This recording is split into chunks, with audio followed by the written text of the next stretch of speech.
अब जो है ये जो है ना गेट प्लस V3 क्या करता है, गेट प्लस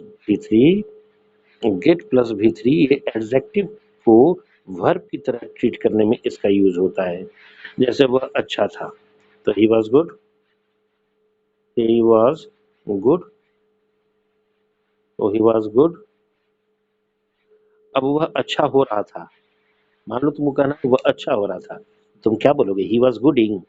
अरे गुड क्या बोलोगे ऐसे, ही वॉज गुडिंग, ये तो नहीं बोलोगे, लिखने में नहीं बन रहा है, तो ही वॉज गुडिंग तो बोलोगे नहीं। मान लो कि हमको कहना है कि यार कि तुम में से लगे रवि स्मार्ट था, रवि स्मार्ट था, ये बातें बड़ी लंबी है, बाद में बताएंगे, थोड़ा सा जानो। रवि स्मार्ट था, तो रवि वॉज स्मार्ट तुम बोलते हो, रवि वॉज स्मार्ट। अब बोला है कि रवि स्मार्ट हो रहा था, तो क्या बोलोगे, रवि रवि वॉज स्मार्टिंग। अरे यार स्मार्ट एडजेक्टिव है तो उसमें तुम आएंगे कैसे लगाओगे, लेकिन हमको तो रवि स्मार्ट हो रहा था, हमको एक्शन भी बतलाना है, तो क्या करोगे, यही इसी प्रॉब्लम को सॉल्व करने के लिए गेट प्लस V3 का यूज करते हैं। गेट प्लस V3 या फिर एडजेक्टिव, ये V3 एडजेक्टिव का ही काम करता है। अगर एडजेक्टिव ऑलरेडी मौजूद है तो एडजेक्टिव लगाओ, जैसे वो स्मार्ट हो रहा था तो ही वॉज स्मार्टिंग में ही वॉज गेटिंग स्मार्ट। लेकिन अंधेरा हो रहा है तो क्या बोलोगे, इट इज डार्किंग। अरे डार्क एडजेक्टिव है तो कैसे बोलोगे, इट इज अब इस अब एडजेक्टिव है ना, तो ये जो एडजेक्टिव को वर्ब की तरह ट्रीट करने के लिए गेट प्लस एडजेक्टिव लगाओ। ये V3 क्यों लिखे हैं, क्योंकि V3 अगर डिक्शनरी में एडजेक्टिव ना रहे तो V3 एडजेक्टिव का काम करता है। तो गेट प्लस V3 एडजेक्टिव क्या है, ये भी एडजेक्टिव का ही काम कर रहा है। अंधेरा हो रहा है तो क्या तुम बोलोगे, क्या बोलोगे, इट इज डार्किंग, गलत हो जाएगा, it is getting dark. Gate plus gate plus adjective, और जो वर्ब फॉर्म चाहिए गेट को दो। अंधेरा हो गया, it got dark. Ravi smart हो गया, रवि गॉट स्मार्ट। तो स्मार्ट डार्क ये सब रेडीमेड एडजेक्टिव है। अब V3 एडजेक्टिव का काम करता है। अब यहाँ कहता है कि हमारा इक्विपमेंट्स जो है डैमेज हो जाता है, तो इक्विपमेंट्स की अवस्था बता रहा है, यानी तुमको क्या चाहिए यहाँ पर, तुमको चाहिए यहाँ पर डैमेज नहीं, तुमको चाहिए एडजेक्टिव। एडजेक्टिव डैमेज नहीं, तुमको क्या चाहिए, एडजेक्टिव, क्योंकि इक्विपमेंट डैमेज हो रहा था, हो जाता है। सिंपल प्रेजेंट टेंस लगा हुआ है ना, सिंपल प्रेजेंट टेंस का लगा हुआ है, तो इक्विपमेंट्स गेट्स है, चूंकि ये सिंगुलर है तो गेट्स लगा। अब डैमेज तो इसको एडजेक्टिव बनना पड़ेगा ना, और एडजेक्टिव क्या रहता है, V3 रहता है, तो क्या करोगे, डैमेज्ड, क्या करोगे, डैमेज्ड, यानी V3 करो, डैमेज्ड। अभी V3 क्यों कर रहे हैं, एडजेक्टिव बनाने के लिए, गेट के बाद एडजेक्टिव अवेलेबल नहीं है तो V3 एडजेक्टिव का काम करेगा, तो हमारा इक्विपमेंट डैमेज हो जाता है, राइट। तो फर्स्ट पोर्शन में एरर है। नेक्स्ट 12 तो हो गया। Now come to question number 13। since I live since I had lived there for many years, the villagers were very comfortable talk to me about their problems। चलो इसका जो है निकालो, चूंकि मैं since I had lived there for many years, क्योंकि मैं वहां पर बहुत वर्षों से रह चुका था, the villagers were very comfortable talk to me, villager जो है मुझसे बात करने में बहुत ही कंफर्टेबल थे, तो तुम क्या करोगे, the villagers were very comfortable in talking to me, मुझसे बात करने में बड़े कंफर्टेबल थे, तो यहाँ पर तुम क्या करोगे, तब तब होगा कि टॉक अचानक V2 कहाँ से आ जाएगा, कि since I had lived there for many years, बहुत समय तक वहां रहते, villagers were very comfortable in talking to me, या तो करो मुझसे बात करने में, अभी तुमको बताया किसी भी प्रीपोजिशन के बाद V4, तो इन लगाकर V4 कर दे, ठीक। अगर तुम ये भी नहीं करोगे, ये भी नहीं करना है, कोई बात नहीं है, V4 किसी प्रीपोजिशन, तो हम यहाँ पर इन लगा देंगे, इन लगा दें, कंफर्टेबल इन टॉकिंग, तो मीनिंग आ जाएगा। अगर तुम ये भी नहीं करोगे, इन टॉकिंग नहीं, तो सिर्फ तुम लिखो टॉकिंग, सिर्फ लिखो very comfortable talking to me, मुझसे बात करने में बहुत ही कंफर्टेबल, मुझसे बात करते हुए बहुत ही वे लोग कंफर्टेबल थे। तुमको पिछले वीडियो में, इन लास्ट वीडियो हम तुमको क्या बताए थे, एक रूल, जिस हिंदी शब्द में जाते हुए, जिस हिंदी शब्द में जाते हुए, खाते हुए, जाकर, खाकर ऐसा अर्थ आए और काम एक ही साथ रहे, दो काम एक ही साथ रहे, तो हमेशा क्या लगाओगे? जिस शब्द में जाकर, जाते हुए रहे, उसमें आईएनजी जोड़ देना। जैसे वह दौड़ते हुए आया, तो वह, या फिर वह दौड़ कर आया, दोनों काम एक साथ होने चाहिए। तो वह दौड़ते हुए आया, तो ही केम तो तुम बना दिए, पास्ट टेंस पर सिंपल पास्ट टेंस है, ही केम। अब क्या हुआ? दौड़ कर आया या दौड़ते हुए आया। दौड़ना में दौड़ते हुए, दौड़कर लग रहा है, तो कुछ नहीं करो साहब, वो नथिंग न्यू, केवल जिस शब्द में जाकर खाकर आ रहा हो उसमें तुम आईएनजी जोड़ दो, आईएनजी जोड़ दो, योर जॉब इज डन। तो वही कहता है, मुझसे बात करते हुए वे लोग बड़ी कंफर्टेबल थे, यही अच्छा जाएगा। या तो तुम इन बिफोर दो, वो भी नहीं दोगे, टॉकिंग दो। ओके, ये सब याद रखना। अब question number 14, question number 14, the company is in debt and has been unable to pay their employees salary for the past 6, कुछ है आगे। तो अब जरा गौर करो इस पर, टू पे देयर एम्प्लॉयज, इस देयर शब्द का प्रयोग किसके लिए किया गया है? कंपनी जो है कर्ज में है और has been unable to pay their employees salary, और अपने एम्प्लॉयज को सैलरी देने में अनेबल है। तो ये देयर शब्द का प्रयोग किसके लिए किया जा रहा है? गौर करो, ये कंपनी के लिए, किसके लिए किया जा रहा है? कंपनी के लिए, कंपनी, इस कंपनी के लिए जो है, ये इस कंपनी के लिए देयर शब्द का यूज हो रहा है। एंड कंपनी इज सिंगुलर, तो सिंगुलर के लिए ये तुम प्लूरल क्यों दे रहे हो? प्लूरल पॉजेसिव वर्ड, वहां पर तुम क्या लिखोगे? वहां पर क्या लिखोगे? यहाँ पर लिख दो इट्स एम्प्लॉयज, इट्स एम्प्लॉयज, अपने एम्प्लॉयज में। अब ध्यान रखना, ऐसा वाला इट्स मत लिख देना, आई टी ए पुस्तक ये मत देना। ये क्या होता है? इट और ईच का शॉर्ट फॉर्म होता है, तो ये तुमको नहीं चाहिए अभी, इसका जरूरत नहीं है। तुमको चाहिए पॉजेसिव वर्ड। पॉजेसिव वर्ड क्या होता है? इट्स, आई टी, इट्स मतलब इसका, सिंगुलर निर्जीव के लिए यूज करते हैं। और ये इट्स क्या है? इट इज का short form. Don't get confuse, ठीक? तो इसका इस पोर्शन में फर्स्ट सेकंड थर्ड पोर्शन में, थर्ड पोर्शन में एरर है, देयर की जगह इट्स लगाओ। Okay, now come to the next slide, question next, question number next.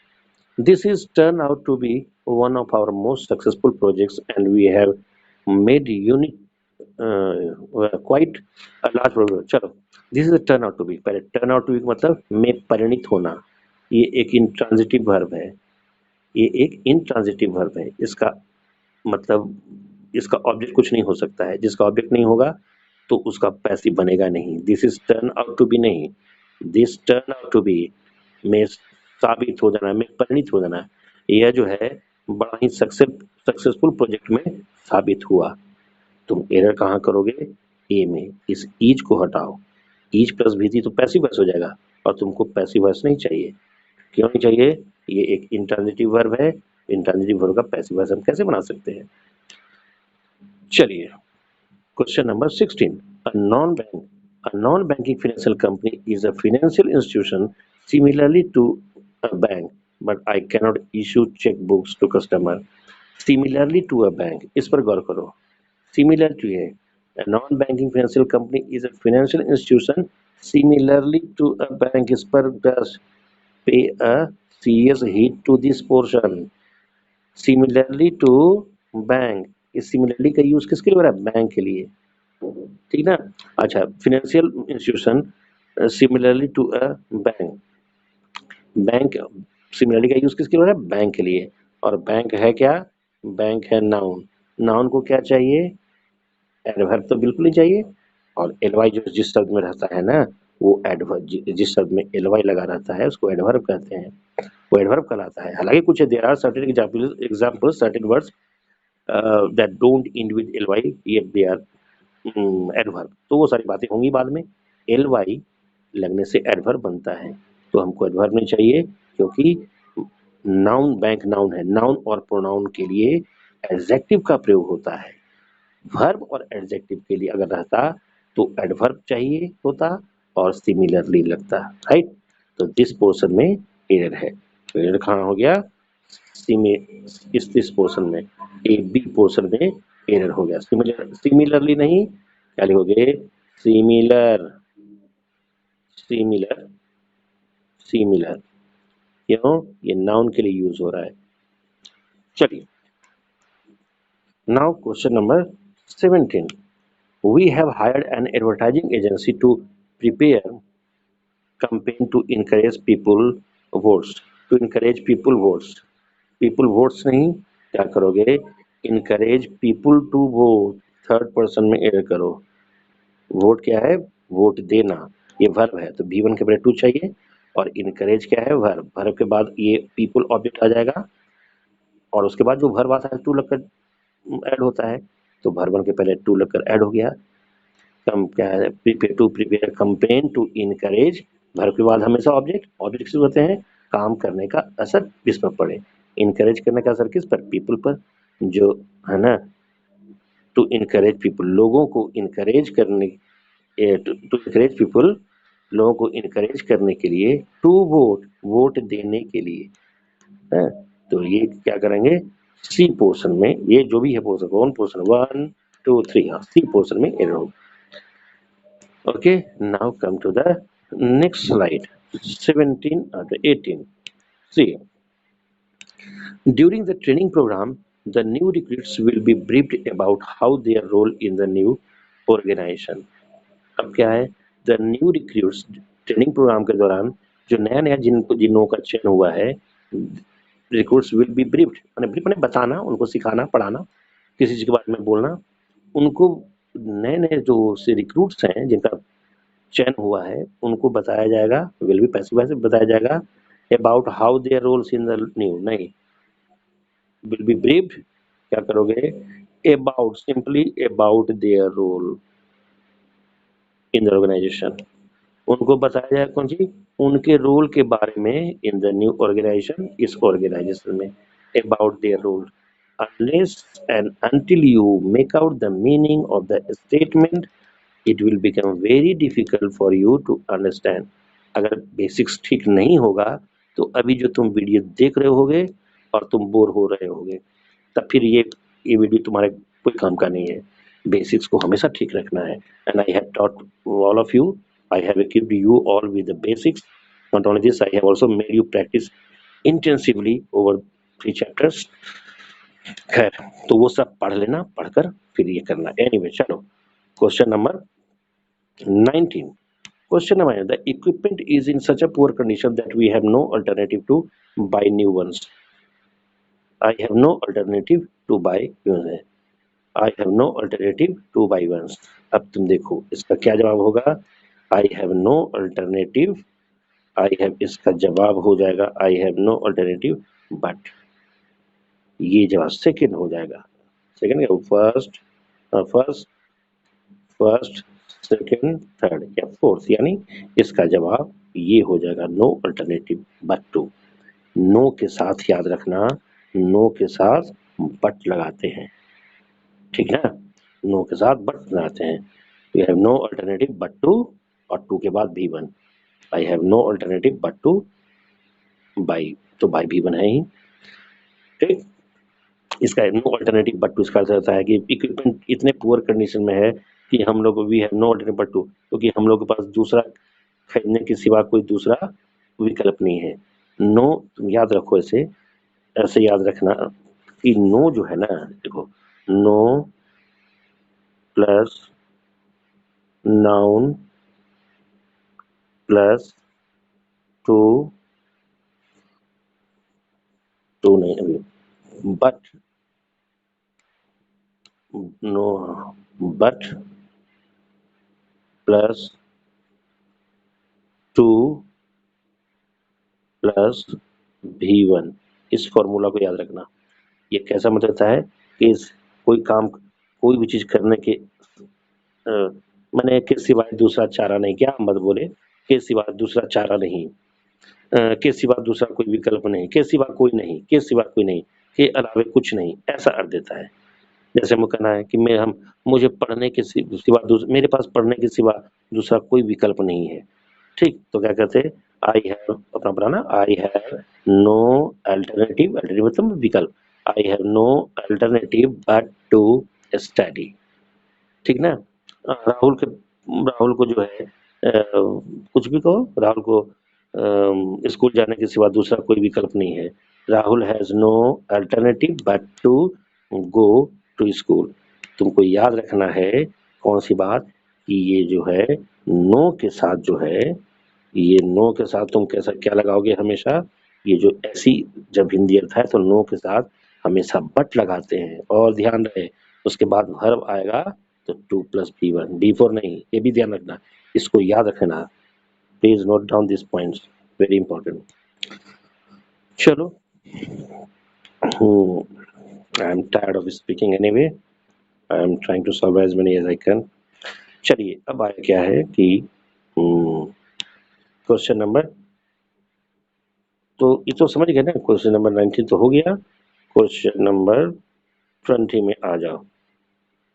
क्या है, आप क्या कहता है, आफ्टर द, तो क्वेश्चन नंबर 20 पढ़ो। After the success of our project, we have been we have been we have been receiving more requests than we do not understand, we do not have the resources to handle।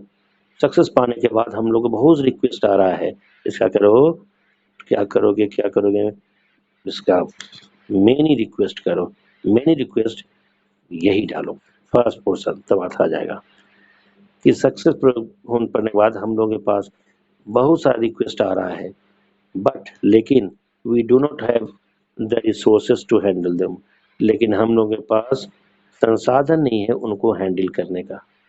तो first will be the correct answer. Now come to the question number question number next, just a moment. Question number, none of the student in the class, ये किसका भाई आप लोग बताइए। It's very simple question, it looks like difficult, it looks a little difficult, but है कुछ नहीं। बोलो तुम में से कोई बोलो, can anybody answer the question. None of the students, हमको तो ज्यादा पढ़ने की जरूरत नहीं है अभी। Many a time I have told you that one of, any of, each of, either of, neither of, none of के बाद प्लूरल नाउन सिंगुलर वर्ब। ये स्टूडेंट क्या है, स्टूडेंट सिंगुलर है तो प्लूरल नाउन चाहिए ना, तो स्टूडेंट नहीं करोगे, क्या करोगे, स्टूडेंट्स। जो रूल बीच में आता है during the explanation, and if you feel that these rules are very useful and you need to put them down, right down, तो उसको जरूर लिख लेना और धीरे धीरे उसको रिवीजन। तो क्या हुआ, नन ऑफ के बाद प्लूरल नाउन हमेशा लगता है, यहाँ पर क्या है, स्टूडेंट सिंगुलर है तो सिंगुलर नहीं, यहाँ पर स्टूडेंट की जगह स्टूडेंट्स होगा, ठीक, leave that. Now come to the next question, question number 22, question number 2, to be a king and wear a crown are more glamorous to see, कहता है टू बी, याद रखना, to be a king and wear, to wear a crown are more glamorous to see that way, कहता है कि राजा बनना और crown पहनना जो है दिखने में बहुत अच्छा लगता है, लेकिन उसका बर्दाश्त करना बहुत मुश्किल है, इसे सहन करना कुछ ऐसा ही है, उसको सहन करना ज्यादा भी, छोड़ो उसको। तो टू बी अ किंग, एक राजा बनना और क्राउन पहनना। जब एंड से a little earlier I cited one thing that when two verbs are joined together by and, तो दोनों एक ही फॉर्म में होगा, एक ही रूप में होगा। तो to be a king and wear a crown are more glamorous to see, तो एक है तो बी का मतलब होना, बी का दो, एक ऑक्सिलरी वर्ब के तौर पर और एक बी का मतलब होना, तो टू बी अ किंग। और दूसरी बात याद रखो, एंड से दो वर्ब कनेक्टेड है, ये एक वियर और एक क्या है, बी मतलब होना यहाँ दे रहा है। दूसरी बात याद रखो, कहता है कि राजा बनना और एंड वियर क्राउन, और जो क्राउन पहनना, more glamorous to see then to bear, इसको बियर कर, दिखने में बियर कर क्या है, इसको मोर ग्लैमरस टू सी, दिखने में बहुत दिखने में बहुत ज़्यादा अच्छा ग्लैमरस लगता है उस किसकी तुलना में, उसको बियर करने की तुलना में। ऑलवेज रिमेंबर, हमेशा एक जैसे दो चीज़ों की बेस तुलना होती है। एडजेक्टिव की तुलना एडजेक्टिव से, वर्ब की तुलना वर्ब से, नाउन की तुलना नाउन से, नहीं, वो एडजेक्टिव की तुलना एडजेक्टिव से, एडवर्ब की तुलना एडवर्ब, एक ही जैसे, माने comparison is made between two similar things. तो यहाँ पर किन दो चीजों के बीच तुलना हो रहा है, एक बनना और दूसरा पहनना। तो ये बनना, बी के पहले बनना के, ये भी वर्ब है, इसके बाद टू लगा हुआ है। तो यहाँ पर क्या करोगे, वियर के भी पहले टू करोगे, तो वियर नहीं, टू वियर। एक ही जैसे दो चीजों के बीच तुलना या कंपैरिजन किया जाता है, इसलिए दूसरा पोर्शन में एयर होगा, दूसरा पोर्शन में एयर होगा। वियर की जगह क्या करोगे, to wear. Okay, question number Ashoka is among the few people in the world. Ashoka is the, आगे देखो, अशोका इज, क्वेश्चन नंबर 23 में देखो, Ashoka is among the few people in the world, आगे देखो, in the world which did not blindly follow the paths of others. तो ये which का use किसके लिए किया जा रहा है, गौर करो। ये जो है which here in this case is being used for Ashoka, and Ashoka is a human being, और human being के लिए relative pronoun who होता है। यही जवाब है, error is in this portion, right? C portion. Next, 24. 24. We must realize, just a moment, let me erase it. We must realize that learning for mistakes is an important point. तब क्या करोगे, अब तुम मिस्टेक्स देखे तो तुम क्या कर दियोगे, मिस्टेक्स आर, यही तुम करोगे, मिस्टेक्स आर, कुछ नहीं, क्या होता है। और फिर क्या तुम कर सकते हो बाय मिस्टेक, मेरे कुछ भी कर सकते हो, ये तो जरूर नहीं कर दोगे, इन लैक ऑफ प्रॉपर नॉलेज। तो करोगे क्या, को इसमें क्या, वी मस्ट रियलाइज, ये पहला क्लॉज हो गया, बात खत्म। दैट, दूसरे सेंटेंस के बाद दूसरा क्लॉज आ रहा है, learning from mistakes is an important part of life. तो जब ये क्या है, ऑक्सिलरी वर्ब है, और in my last video I told you, क्या बताए थे कि किसी भी वर्ब या ऑक्सिलरी वर्ब, पहला वर्ब या ऑक्सिलरी वर्ब के पहले जितना बात लिखा हुआ होगा वो सब क्या कहलाएगा, subject.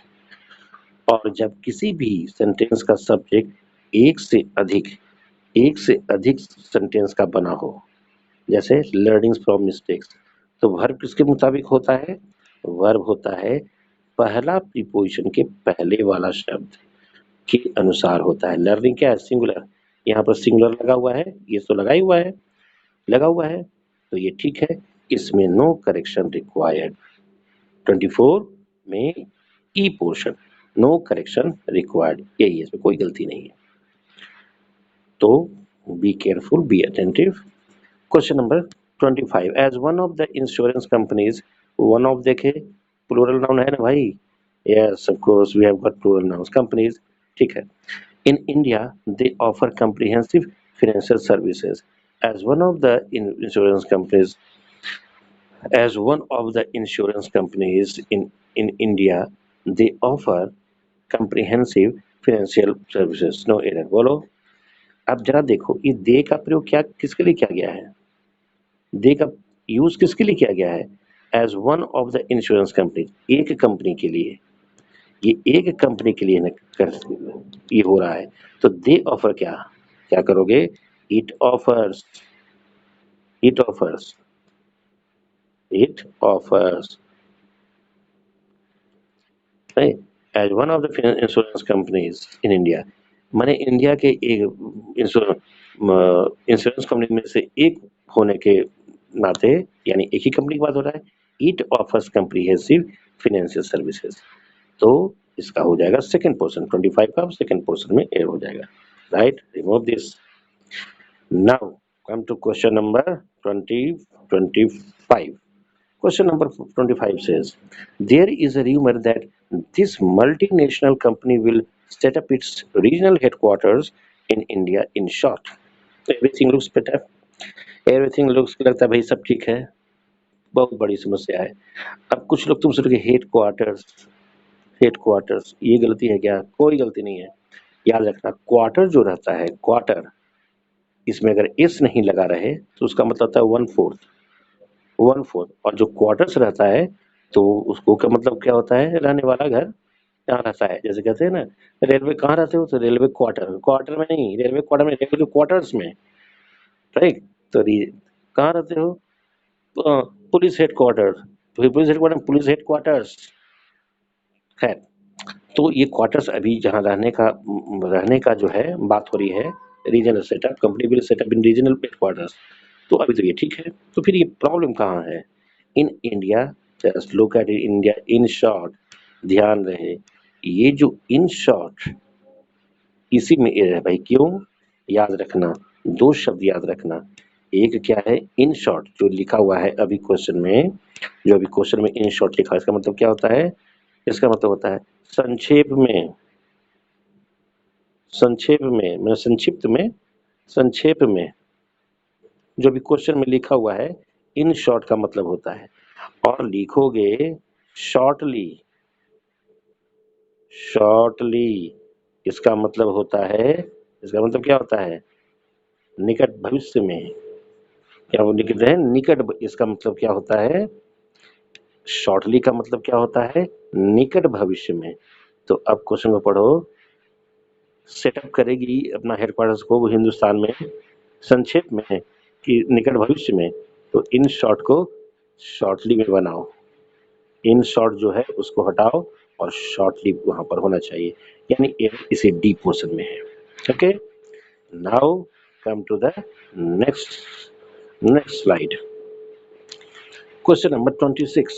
Question number 26 is, despite taking dis, despite despite taking steps to encourage foreign investment, there has been any substantial, despite का मतलब के बावजूद, तो despite के बावजूद मतलब despite taking steps to encourage foreign investment, there has been any से, तो तुम इसको समझो।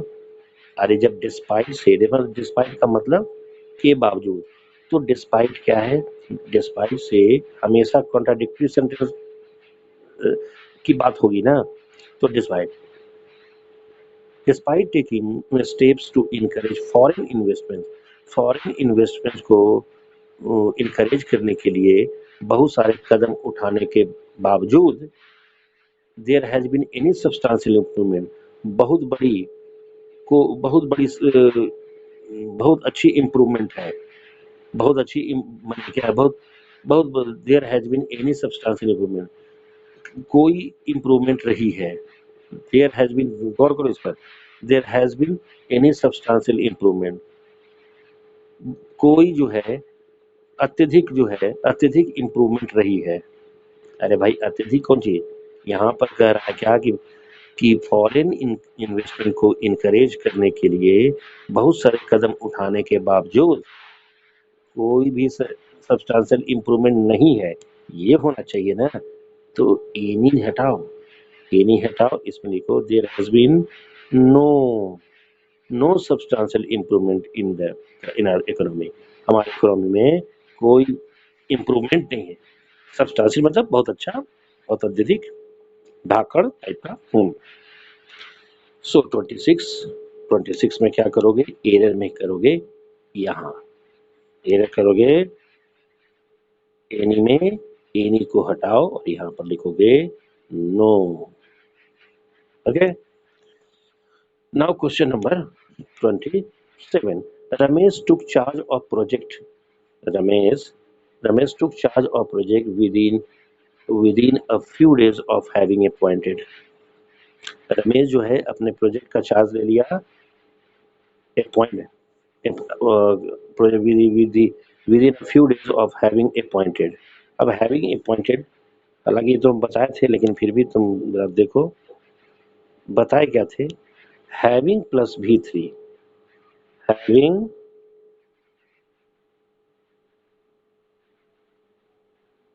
प्लस V3 क्लाउज, क्या मतलब होता है? इसका हिंदी अर्थ कैसे निकलेगा? जाकर खिलाओ, तो जो सेंटेंस अपना देना, हैविंग प्लस V3 का मतलब जाकर या जाने के बाद। इस इस पूरे में दो काम होगा, तो ये वाला काम पूरा हो जाएगा तब दूसरा काम होगा। और हिंदी अर्थ कैसे निकलता है इसका? जाकर या जाने के बाद।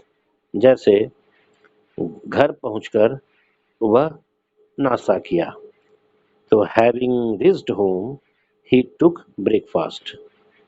काम खत्म करने के बाद वह जो है स्कूल चला गया, तो having finished his work he went to school. तो ही वेंट टू स्कूल ये वाला तो तुम बना ही लोगे, जाकर खाकर। और टेक्निकली तुमको समझना क्या है? तुमको समझना है कि ये काम खत्म होगा तभी ये दूसरा काम होगा। एक काम second action starts only after the completion of the first action. एक काम खत्म होने के बाद ही दूसरा काम होगा। ठीक, अब इस पोर्शन को पैसिव बनाने के लिए हम क्या करते हैं? अगर हम हैविंग बीन प्लस V3 कर देते हैं, और उसके अर्थ है जैसे पीटने के बाद वह पीटने के बाद पिटाने के बाद वह रोने लगा। अगर हम कैसे बोलना है? पिटाने के बाद वह रोने लगा, ठीक ना? पीटने के एक हुआ, पीटने के बाद वह रोने लगा, तो having beaten he started crying. पीटने के बाद और पिटाने के बाद, पीटा कौन पता नहीं है, तो जब सेंटेंस में काम करने वाला आदमी का नाम नहीं पता रहता है तो पैसिव वॉइस कहलाता है। पैसिव वॉइस कहलाता है। तो तुम इसमें क्या करोगे? अगर यही रहता पिटाने के बाद वह रोना शुरू कर दिया, तो पीट कौन रहा है पता तो नहीं है, तो करना क्या? Having been beaten. क्या देगा? हैविंग बीन क्या देगा? खुद पिटाने के बाद वह रोना शुरू कर दिया। Having been beaten he started crying. Though I have taught this structure is a little complicated. So I have already taught you all in the classroom very well. Not only this, I also made you practice, giving you several examples and questions and all to the best of my capacity I have done. तो जितना हो सके उसमें तो हम करवाए ही, तो अभी तुम देख रहे हो तो समझ रहे होगे। हाँ, जो नहीं जानते हैं वो उनको प्रॉब्लम हो रहा होगा, तो वो भी इतना समझ लें जो नहीं पढ़े हैं। हैविंग प्लस V3 क्या देता है? जाने के बाद, खाने के बाद या जाकर खाकर। एक काम खत्म होने के बाद दूसरा होता है। जैसे घर पहुंचकर मैं नाश्ता किया, हैविंग रीच्ड होम आई टुक ब्रेकफास्ट। पीटने के बाद वह रोना शुरू कर दिया। पीटने के बाद मैंने किसी को पीटा होगा, having beaten he started crying. तो ये जो है ना, ये जो है, इसी पोर्शन को अगर हम पैसिव वॉइस बनाएंगे तो क्या लिख दोगे? हैविंग बीन प्लस V3 कर देना, हैविंग बीन प्लस V3 कर देना।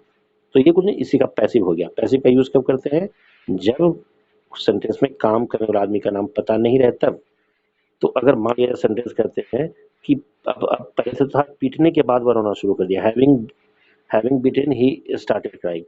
अब हमको कहना है पीटने के बाद नहीं, अपने पिटाने के बाद। पीटा कौन पता नहीं सेंटेंस में, सेंटेंस में काम करने वाला आदमी का नाम पता नहीं रहता है, तो पैसिव वॉइस का जरूरत रहता है।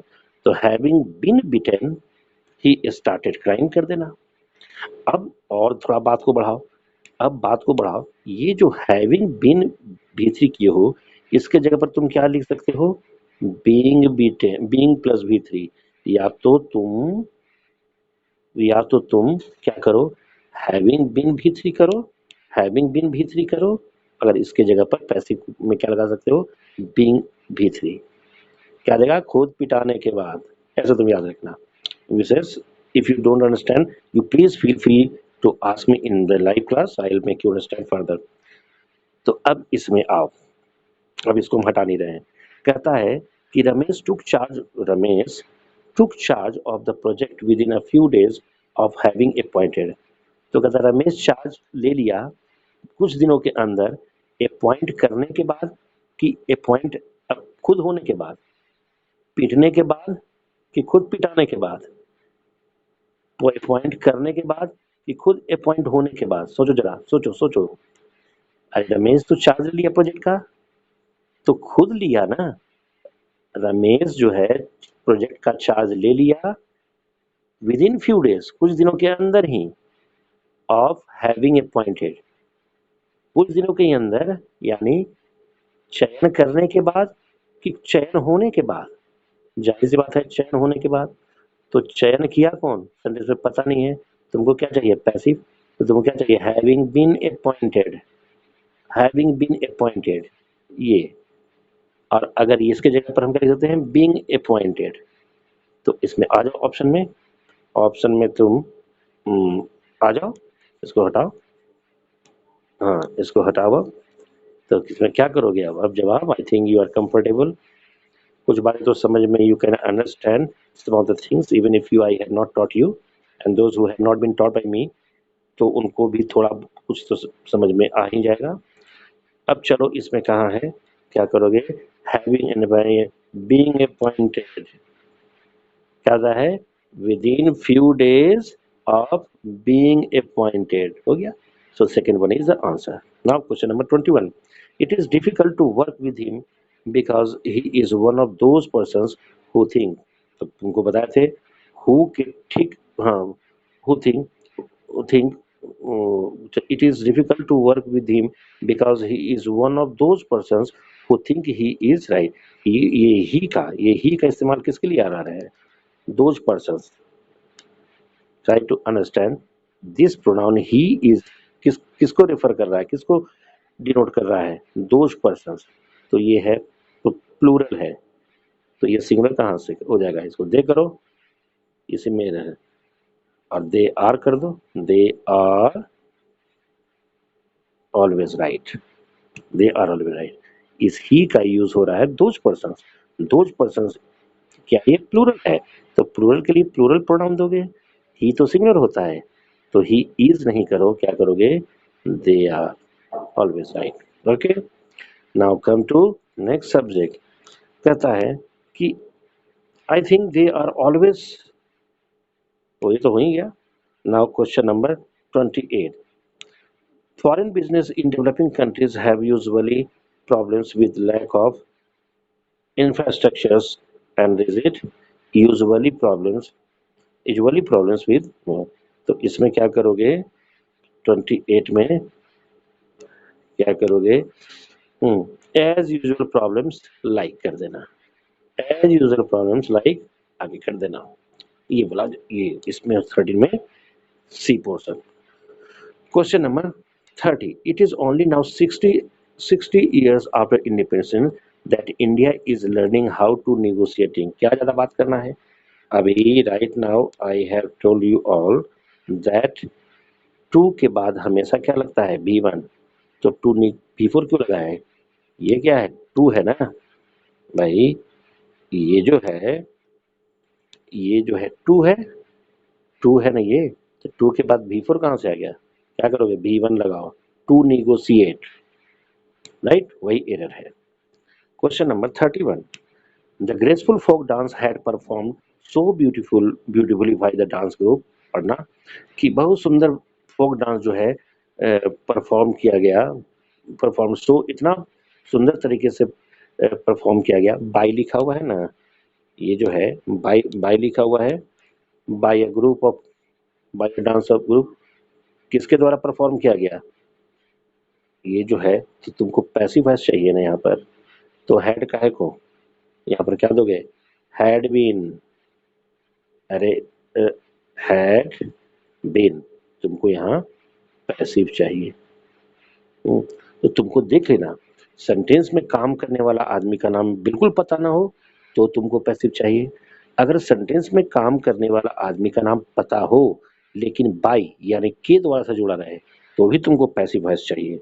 तो हम तो क्वेश्चन में देख लिया कि यहाँ पर परफॉर्म करने का काम किसके साथ, एक बाई डांस ग्रुप, तो डांस ग्रुप से ये हो रहा है, तो बाई लगा हुआ है, तो काम तो हो रहा है लेकिन किसी के द्वारा लिखा हुआ जो बाई से ऐड है यहाँ पर जुड़ा हुआ है सेंटेंस में, तो हमको पैसिव वॉइस चाहिए, तो हैड परफॉर्म नहीं, हैड बीन परफॉर्म्ड। तो फर्स्ट पोर्शन 31 का फर्स्ट पोर्शन में एरर है। Now come to question number 32 says कि farm house owners in the city who were till now paid property tax for only the built up area of the plot will soon कुछ है अब पढ़ना देखो हम तो farmer farm house owners in the city who were till now paid property tax for only the built up area जो city के जो फार्म हाउस के ओनर्स हैं जो अब तक प्रॉपर्टी टैक्स अदा किए थे केवल बने बनाए एरिया के। गौर से सुनो, सिटी में फार्म हाउस ओनर्स माने जो सिटी में फार्म हाउस के ओनर्स, सिटी में फार्म हाउस के मालिक जो अभी तक पेड किए थे प्रॉपर्टी टैक्स केवल बने हुए क्षेत्र के लिए, बने हुए एरिया के लिए। आगे अब एक बात तो दो, ये तो तुरंत इट्स वेरी इजी।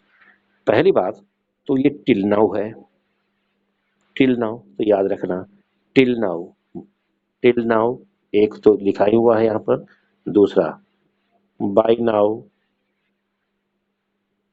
तीसरा टिल नाउ, बाय नाउ, सो फार, until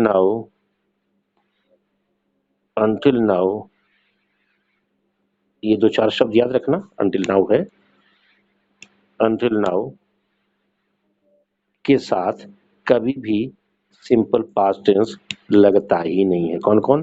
till now, bye now, सो फार, until now, इन सब का मतलब होता है अब तक, अब तक के। बल्कि एक और लिख लो, जस्ट नाउ, अभी तुरंत। इन सारे शब्दों, 4-5 शब्द याद रखना।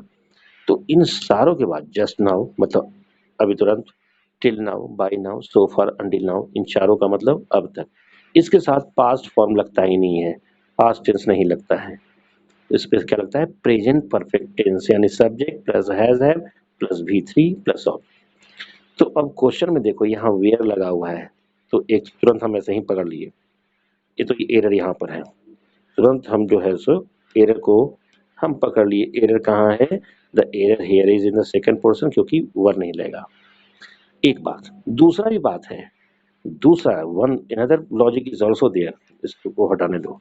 दूसरा बात ये भी है कि सुनो कि सिटी में फार्म हाउस के मालिक जो अब तक प्रॉपर्टी टैक्स पे किए थे, तो पे करने वाला का नाम कौन पता है सेंटेंस में ना?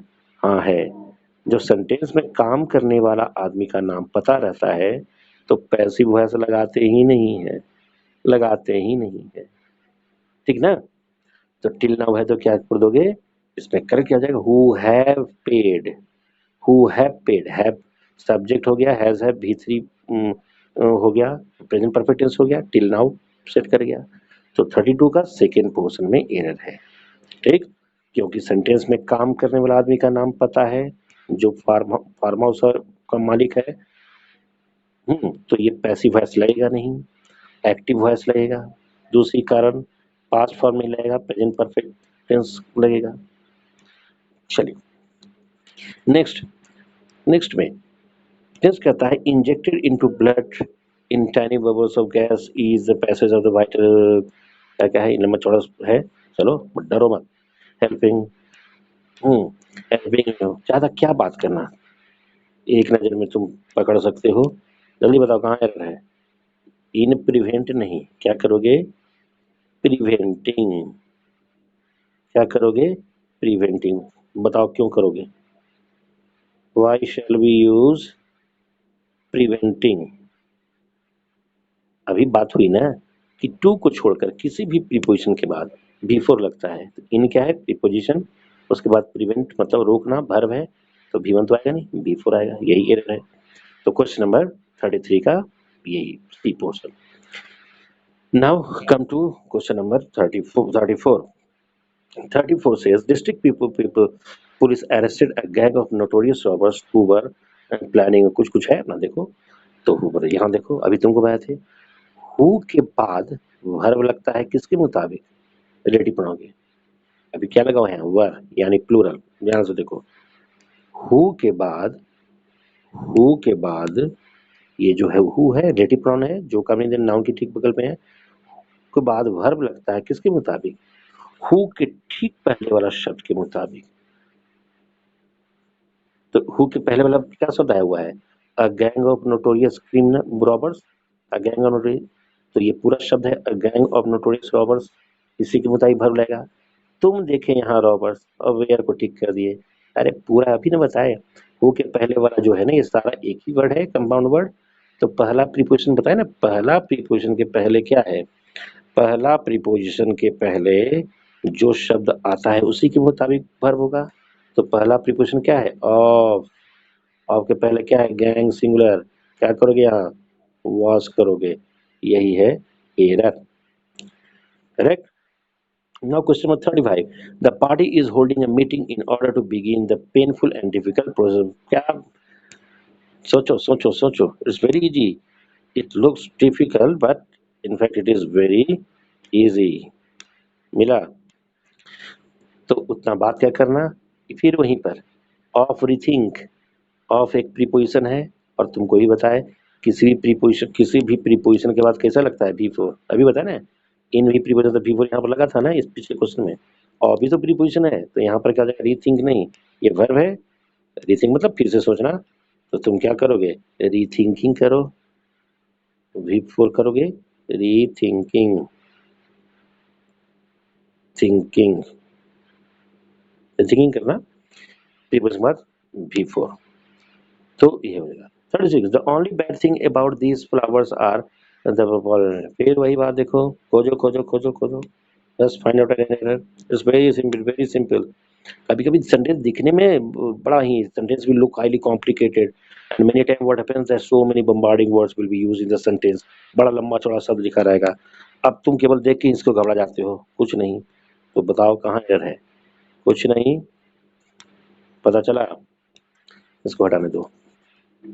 तो क्या है, फिर वही बात, इस पर ध्यान दो, दीज फ्लावर्स आर, तुम देख रहे हो फ्लावर्स और आर तुमको लग रहा है ठीक, ओ भाई मेरी पहला ऑक्सिलरी वर्ब है ना जी, तो पहला ऑक्सिलरी वर्ब के पहले जितना बात रहेगा वो सब the only bad thing about this, ये पूरा हो गया सब्जेक्ट। और पहला प्रीपोजिशन क्या हो गया इसमें, अबाउट, अबाउट के पहले थिंग इज सिंगुलर, तो यहाँ पर ये वर्ब कैसा होना चाहिए, सिंगुलर यानी इज होना चाहिए। सो सेकेंड पोर्शन में एरर है, सेकेंड पोर्शन में एरर है, यहाँ पर आर नहीं इज दोगे, क्योंकि पहला प्रीपोजिशन अबाउट है, अबाउट के पहले the only bad thing singular है, और किसी भी ऑक्सिलरी वर्ब और पहला वर्ब के पहले आने वाला सारा शब्द को सबमिट करना। 37 nobody in the bus offered to give their seat to elderly, वो भी है, तो कहता है nobody in the bus offered to, बस में कोई भी अपना सीट नहीं दिया, तो भाई देना का तो ऑफर या तो फिर सिर्फ ऑफर मतलब ही देना, गिवन दो दो काहे के लिए लगा हुआ है, तो इट इज क्वाइट रॉन्ग, ये तो बिल्कुल गलत है। ये क्या है, ऑफर का मतलब ही देना, और जो गिव का मतलब देना, तो ऑफर या गिव ही मत देना, कोई एक दो। Nobody in the bus offer to give.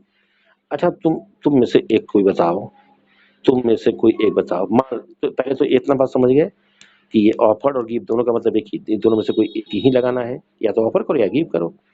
मान लिया जाए, अब और जरा let us state the matter a little more, मान लिया जाए सपोज हम इसको करेक्ट कर दिया, हम यहाँ पर ऑफर टू गिव नहीं दिए, नोबडी इन द बस हम लिख दिया, ऑफर्ड कर दिए, हम करेक्ट कर दिए, क्या ये करेक्ट सेंटेंस अब हुआ, एरर तो हम लोग का मिल गया, जरा कुछ और जान लो।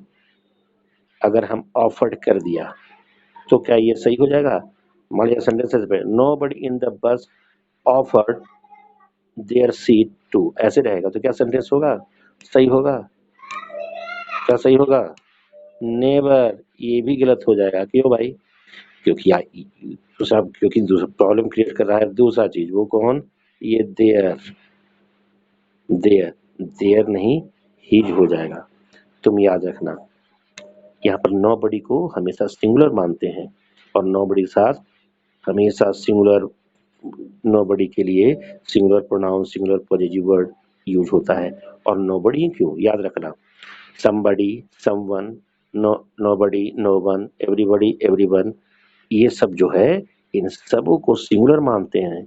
इसके साथ सिंगुलर वर्ब लगता है, इसके लिए सिंगुलर प्रोनाउन लगता है, इसके लिए सिंगुलर पॉजिटिव वर्ड लगता है। तो क्या हो जाएगा, यहाँ पर देयर नहीं हीज हो जाएगा। तो इस तरीके से इसी इसमें एक तो यहाँ अगर एक ही पोर्शन में है तो एरर तो इसी में होगा, बी पोर्शन में। ऑफर्ड, ऑफर्ड नहीं होगा, ऑफर टू गिव नहीं होगा, सिर्फ करोगे ऑफर्ड, और देयर की जगह देयर नहीं करो, हिज करो। तो नोबडी इन द बस offered his seat to the elderly lady, right? So this is all about the explanation of the questions in this question paper. So watch the video and try to understand. Even then, if you have got any problem, if you've got any doubt, feel free to ask me in the live class. Okay, thank you, have a good day, have a nice day, thanks. Okay, take care of yourself. We shall meet in another video with some more good questions and explanations. Okay then, bye.